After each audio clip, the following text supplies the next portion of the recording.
যারা আছেন তারা বলবেন। কিন্তু আমরা এটাও দেখেছি যে বাংলাদেশের নির্মাণ হওয়ার পরে যে শাসক দল যারা দাবি করেছিলেন, যারা রাষ্ট্রের দায়িত্বে ছিলেন, শেখ পরিবার এই চোরের গোষ্ঠী কিভাবে চোর এবং লুটপাট করেছিল মরহুম শেখ মুজিবের নেতৃত্বে। তার ছেলেরা ব্যাংক ডাকাতি করত।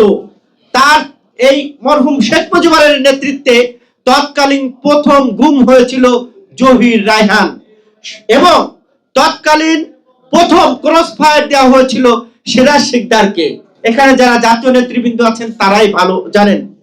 কিন্তু দুঃখ হলো, সত্য কথা, তার মেয়ে রাষ্ট্র ক্ষমতায় আসার পরে এই যে চোরের গোষ্ঠী এই চৌরি করে সারা বিশ্বে বাংলাদেশের ইজ্জত মেরে একদম শেষ করে দিয়েছে। আমরা একটি নাটক দেখেছিলাম, আপনারাও দেখেছেন। সেখানে কিন্তু একটা ডায়লগ ছিল যে কাম সারা। তা বাংলাদেশের কাম সারা এই চোরের গোষ্ঠী, এর 14 গোষ্ঠী চোর শেখ পরিবারের, তারাই এই দেশটাকে ধ্বংস করে দিয়েছে।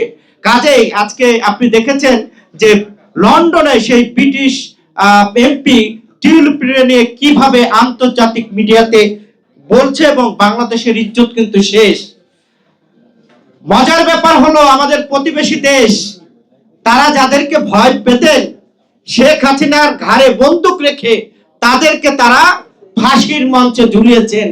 কিন্তু প্রতিবেশী দেশ ভারতকে বলতে চাই, যাদের দেখে ভয় পান, যাদের জমের মতো ভয় পান, তারা কিন্তু ন্যায় বিচার পেয়ে কারাগার থেকে বেরিয়ে গেছে। গতকালকে আপনারা দেখেছেন সাবেক স্বরাষ্ট্রমন্ত্রী আমাদের বাবর ভাই কিন্তু বেরিয়ে গেছেন। এখন ভারত কাপো কাপো কাপো করছে, কারণ 5ই আগস্টের পরে ভারত আর বাংলাদেশের সুবিধা করতে পারছে না, কারণ তার প্রেমিক হারা হয়ে গিয়েছেন, কারণ তারা তো জনগণের সাথে বন্ধুত্ব করেননি।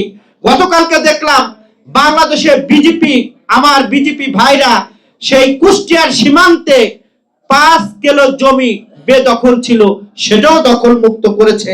তাই বন্ধুরা বলতে চাই, আজকে যারা বিপ্লবের গান গেয়ে নতুন ঘোষণাপত্র তৈরি করতে চান, তাদের কাছে আমাদের প্রশ্ন, আমরা এখানে যারা আছি তারা কত ত্যাগ করেছি, কত নির্যাতনের শিকার হয়েছে।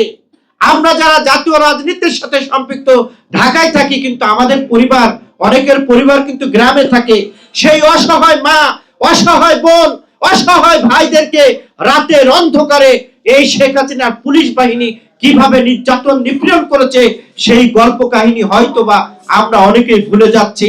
আমি যেখানে দাঁড়িয়ে কথা বলছি, এখানে চৌধুরী আলম ছিল, তার লাশের সন্ধানও এখন পর্যন্ত পাওয়া যায়নি। কাজেই এই যে